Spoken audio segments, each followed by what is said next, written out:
action. Hey students, welcome to the mandatory course of environmental science. Now, as you people know, this is a very important course. Why it is important, I will tell you. We will discuss rather, right? But before that, let us discuss something about this course. See, there are certain courses offered by AICT which are actually mandatory courses, and if we are a human being, definitely we are, I guess, right? Then we should have detailed idea about these courses. Otherwise, you cannot be a successful human being. Whatever position you are holding, whatever money you are having, whatever bank balance you are having, whoever is with you, right? Without studying some particular topic like Constitution of India, right? What are your rights? What as a citizen you can do, right? What is environment? Why we should take care of the environment? How you should work with the environment, right? How we are going to protect our environment, right? These things are very important.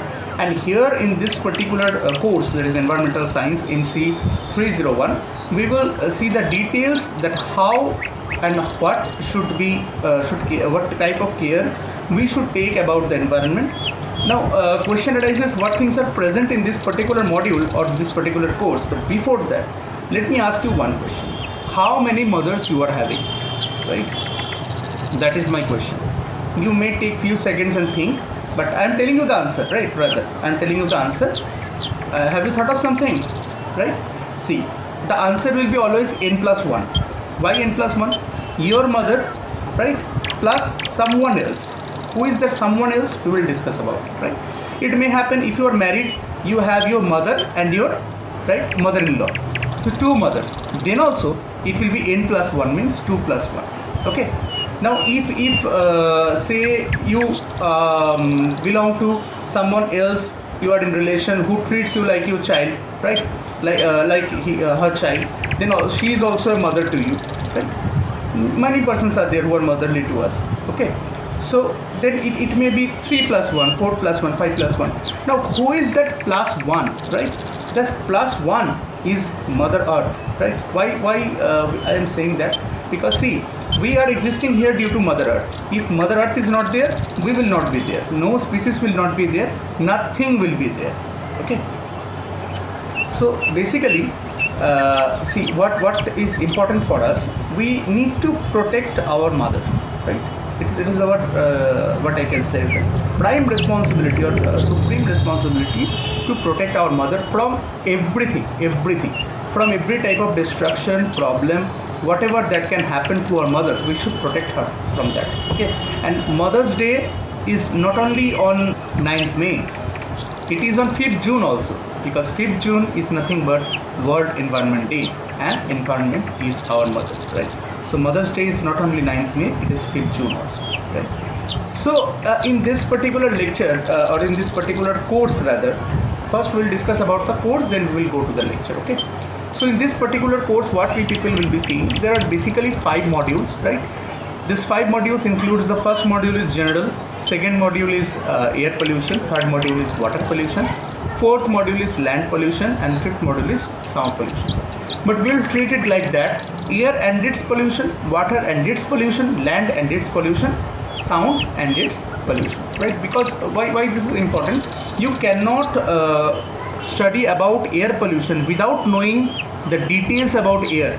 What should be the healthy condition of air? That if you are not knowing that, you can never determine whether air is polluted or not. Okay. So this is very important for us. And in the general part, there are basically multiple lectures, right? In the general part, there are 6 lectures, followed by in air 7 lectures, water 7 lectures, land 2 lectures, and noise 2 lectures, right?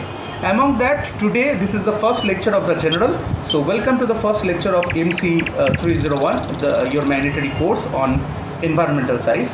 This course is also applicable for MC 401 and 501, right? Now in this particular lecture, what we are going to see, this lecture is basically about the resources, right? So basically we will see what resources are. Now, can you tell me what is a resource? My question is that, are you a resource? Yes or no? Right? Are you a resource? Answer will be yes. See, it may happen that people say that तुम कौन हो, तुम्हारी कोई औकात नहीं है, right? You know nothing, you mean nothing to anyone, right? It may happen that people are saying like this, but always remember, you are a resource to your family, you are a resource to your college, you are a resource to India, right? And you are a resource to the world also. Okay, whatever any person is saying, we are a resource. And if you not believe me, you have to believe me basically, because we are nothing but human resource, right? HR department occurs everywhere, present in our college also, right? It comes from human resource. So definitely you and me both are resources, right? But condition is, what is a resource, that we need to see. Okay, I will not tell you right now. It will be briefly discussed in the lecture that is present right after I am leaving the screen, right? It is present here. Now whenever resource is there, there must be resistances, right? So what is resistance? That also we will be seeing here. Okay, how many types of resources are there? What are renewable? What are non-renewable resource? How the resources should be upgraded? All these things we will discuss in this particular lecture, right? And resistance to resource also we will discuss in brief in this particular lecture, right? It may happen that you are thinking, what is resistance to resource? Very simple. I'll give you just one example, and you will understand completely. Suppose you are building a house, right? You are building a house. So house is nothing but human-made or man-made resource, right? You are building it out. Okay. Now what happened? One morning you went to that particular site, and you are seeing that there are two flags of the local political party, and the people are saying that give us 50,000 or 1 lakh, otherwise we will stop your work. Right? Resistance. This is resistance towards the growth of resource. Right? Your house will be the resource, right? Now if people are demanding money from you, it is resistance towards the growth of that particular resource. So it is as simple as that, right? Resistance is not only electrical resistance. There are several types of resistances present, right? आपको अपना exam देने जाना है. You are moving out for your exam. Suddenly what happened? A black cat crosses the road. People will say, stay, otherwise your exam will be bad. This is superstition, cultural resistance, right? So different type of examples are there, and it will be briefly discussed in this particular lecture. So see it, and always remember, Earth is our mother. We have to protect her in each and every respect, whatever the conditions be. Right? So with this oath, let us start the lecture.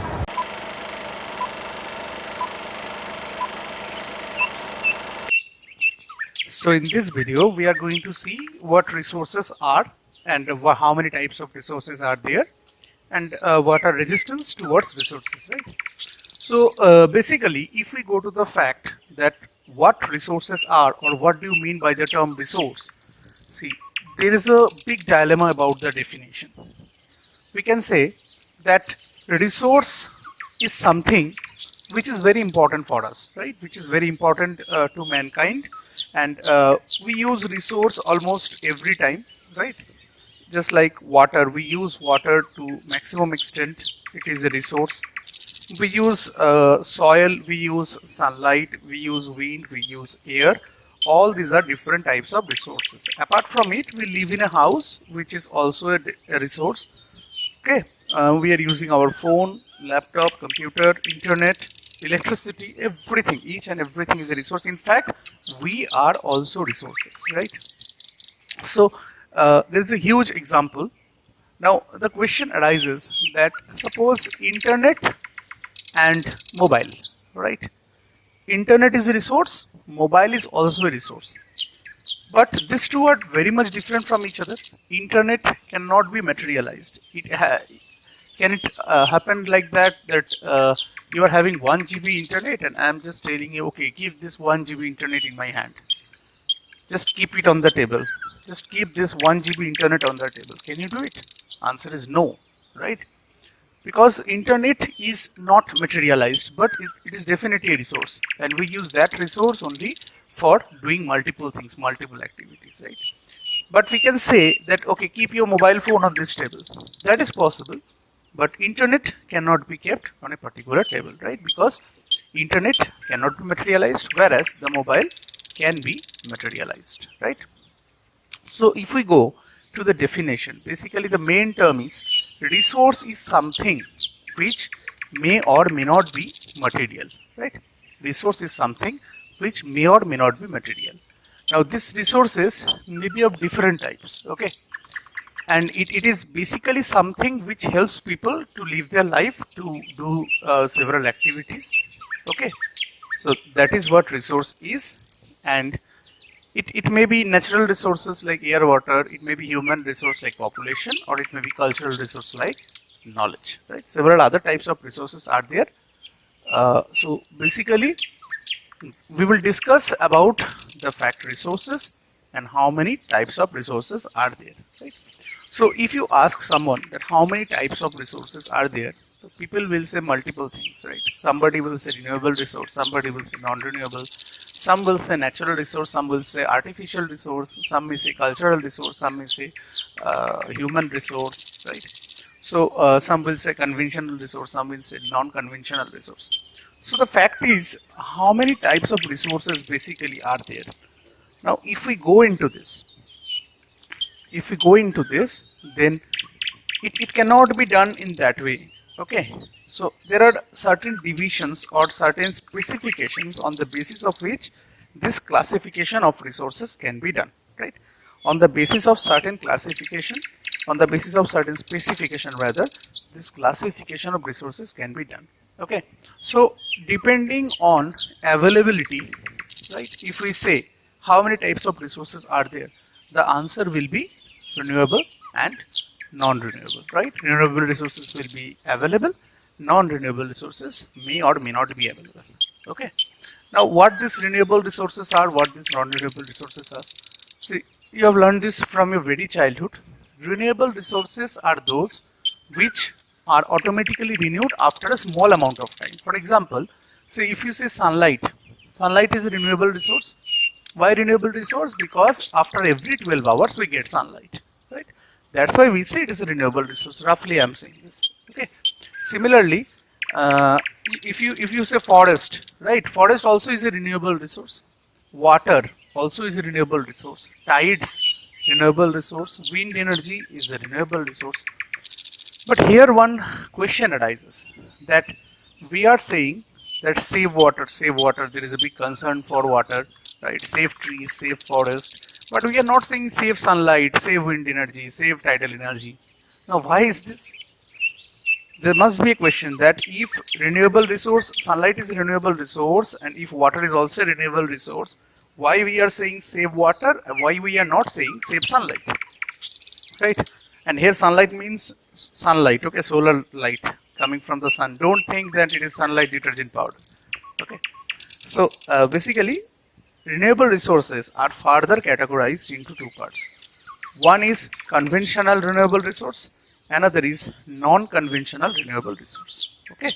Now conventional renewable resources means the resources will be renewable, but they need our convention, they need our care, because without proper care, if these resources are used, then there will be a huge problem. After a certain time, these resources will be completely used up.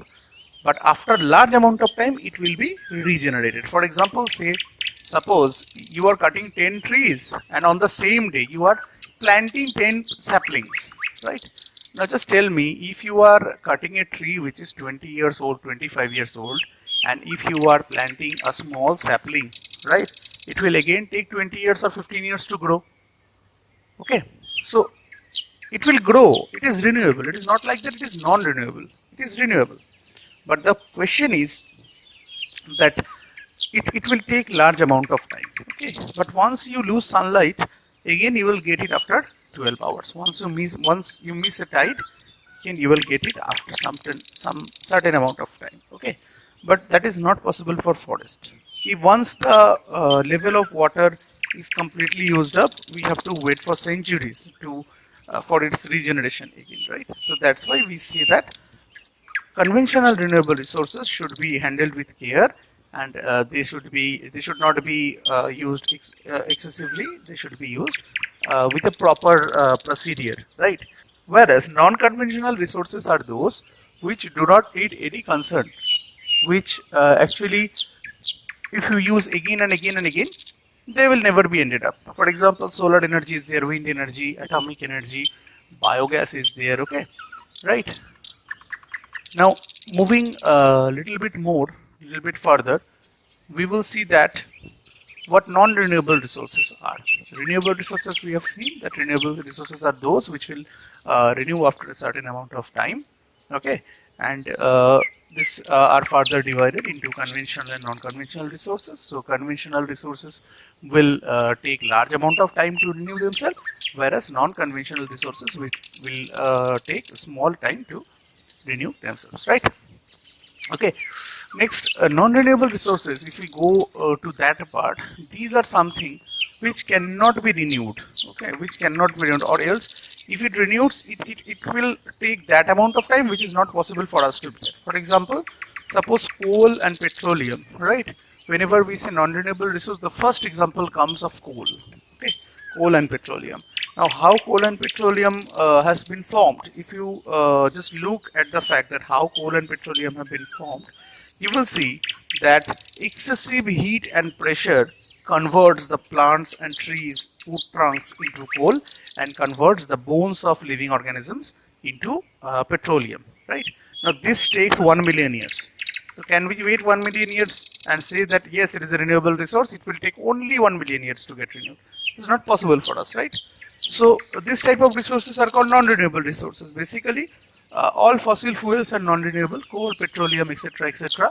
They cannot be regenerated. They are inexhaustible. They are exhaustible. Okay, and they once their deposits are just empty in the earth crust, they will take that amount of time to get renewed, which is not possible for us to bear. Right? No generation will live up to that time. Right? So on the basis of this availability, this particular resources can be predicted, right?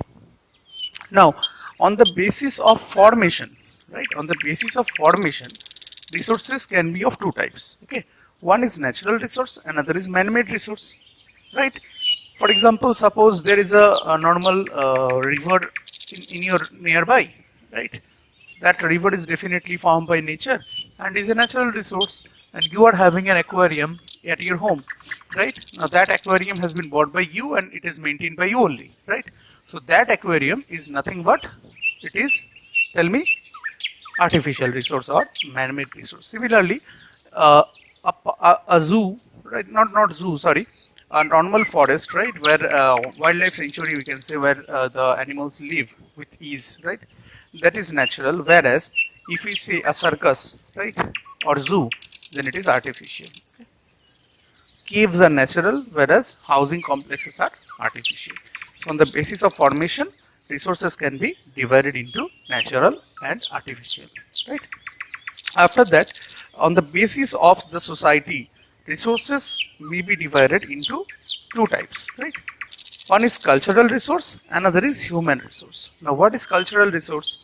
See, whatever we have learned from our family, whatever we have learned from our teachers, whatever we have learned from our parents, right, elders, all this belongs to our culture, right?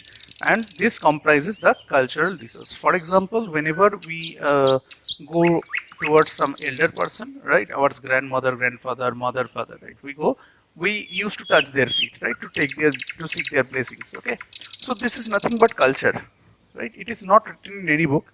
We have been trained by our parents in such a way that okay, when जब भी आप किसी बड़े जो इंसान है उनके पास जाओ तो उनका पैर छुओ, उनसे आशीर्वाद ले लो, right? So it is like that. We do it. It is as for our culture, right?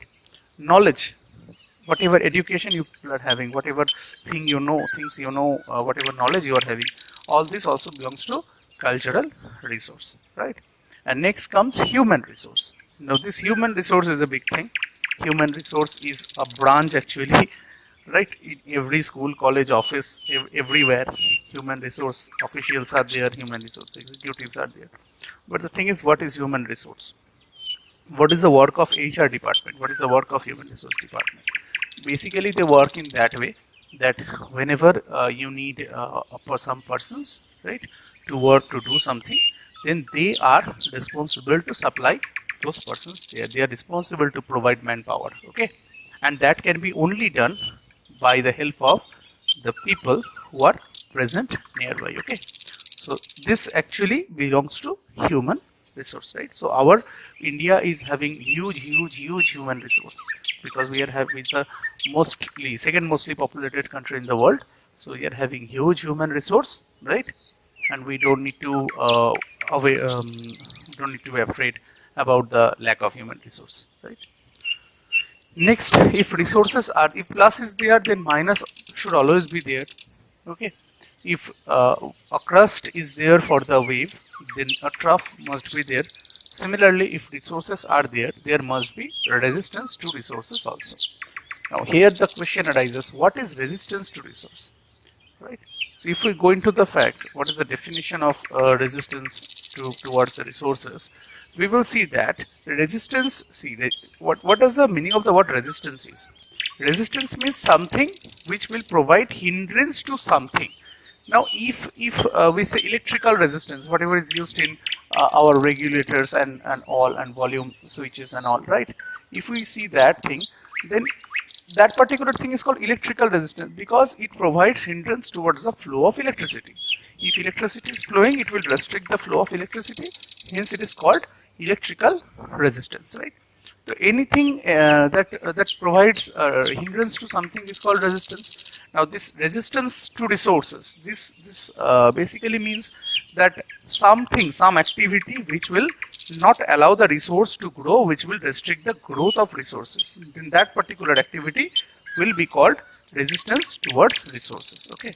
Now these resistances can be of three types, right?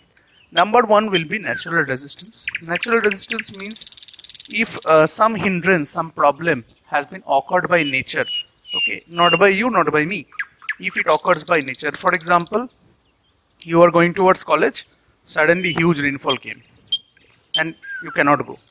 That is nothing but natural resistance. So you are going for doing some work and that work has been, your movement has been disrupted, right? That is called natural resistance. Similarly, if you are going towards work and you see there is a hartal or a bandh, right? Then that is man-made resistance. Okay, nature is not making the hartal and bandh and all, but humans are making it, right? So that is also resistance, but we cannot calculate this in this particular topic, right? Now here we will see about three different type of resistances. First one is natural resistance, and which will include earthquakes, flood, drought, volcanic eruptions. Okay, and these are basically natural disasters which actually hinders the growth of a resource, right? For example, suppose you are building your home and suddenly earthquake came and your whatever construction you have made, it just destroyed. It is destroyed. Okay, so this is nothing but natural resistance. Okay, now if we go for cultural resistance, which is the second part actually, cultural resistance basically includes superstitions, right? Because suppose again you are going towards college, suddenly one black cat crosses the line and your parents are saying no, don't go, right? Apshagun ho gaya, mat jao, and all this, right? So this particular things are nothing but cultural resistances, right? So basically different type of superstitious activities actually includes the cultural resistances. Okay. Next comes the third category, which is nothing but human resistance. Now this human resistance is nothing but different option, right? Just like war. Okay. Human resistance is also may also be of some different type that we will discuss here, right? So basically war is an example of human resistance because war actually destroys human resource, it kills human beings.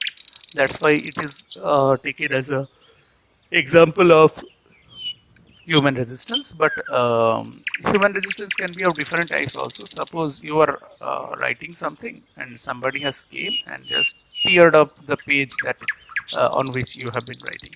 That is also human resistance. Okay, if you are playing game on your mobile and your mobile is snatched by your mother or father, right? That is also human resistance towards the playing of the game. There is a separate issue that playing a game is not a resource, okay, right? So it cannot be considered here. But suppose you are building a particular flat or something and the local political party came with a flag and they just incorporated the flag on your land and they said that give us our share of 1 lakh, 2 lakhs, etc. Then only we will allow you to work. Otherwise, we will disrupt the work. We will not let the workers work here and your home, your flat, apartment will not be built, right? So this type of political situation is very, very common in India. And it is actually a bitter truth, but it is true. And whatever truth is, we have to admit by it, right? So basically this is also a type of human resistance, right? So these are the resistances towards resources. So we have seen multiple things here in this particular lecture. First of all, I'm summarizing the total lecture here that we people have seen. Okay, so we have this is basically the first lecture of this particular module, and we have start from resources. So basically now these resources may or may not be material, right? Resources can be materialized, they may not be materialized. Examples we have already discussed a few minutes ago. After that, we people are having this types of resources. Now resources may be of multiple types, enormous number of types may be there, but on the basis of certain criteria, this classification of resources will be done. Alright, classification of resources will be done on the basis of various criteria. Now what these criteria are, if we go into the details to see what these criteria are, we will see that basically there are three criteria. One is depending on formation of resource, the resource will be divided.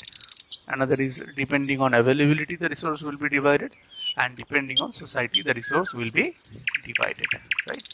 So depending on availability, the resource may be renewable, non-renewable. Again, renewable resources are further divided into conventional and non-conventional. That too depending on the need of convention, right? Non-renewable resource does not have any divisions, right? Non-renewable means non-renewable. Okay, so this was on the basis of availability. Then on the basis of formation, we have seen that the resources are of two types. One is natural, another is artificial, right? So natural resource and artificial resource, this sort of things we have seen here, that how the natural resources have been built, how the artificial resources have been built, along with examples. After that, we have moved towards formation of resources, classification of resources depending on society, right? And on that basis we have cultural and human resource, right? So what is cultural resource we have seen, what is human resource we have seen, how it operates, that also we have seen, right? After this we are looking forward towards the resistance to resources. Now what resistance means, how it is different from formation of a resource, and how it hinders the growth of a resource, that we have discussed briefly here. Okay, and the different type of resistances, just like cultural resistance, natural resistance, human resistance, all three resistances have been briefly described. So you just go through the lecture very carefully, and if you are having any problem regarding any of the topic, no need to worry, just note it down. Okay, just you may write a comment on the YouTube post itself, or you can just jot it down on a piece of paper.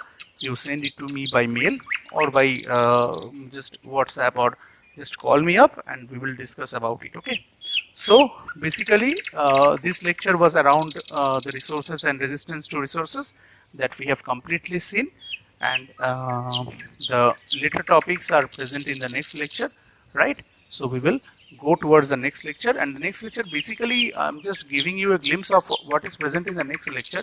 Next lecture is depending on something which we have discussed today, and that is nothing but human resources. Okay, human resource means population. Now how this population is actually studied, and what are the types of population, what is birth rate, what is death rate, what is mortality rate, and what are the types of population growth model available, how logistic growth model is studied, how exponential growth model is studied, and what is the difference between these two models. That total things we will see in the next lecture, that is lecture 2 of this particular module of the course Environmental Science, MC 301 or MC 401 or 501, right? So thank you so much, and this lecture is followed by certain questions. You just try to solve those questions and give answers, and if any problem is there, then we will discuss. Just write in the comment box, or whatever instructions I have given, just follow it out, and we'll be getting everything. Okay, so thank you, and see you in the next lecture.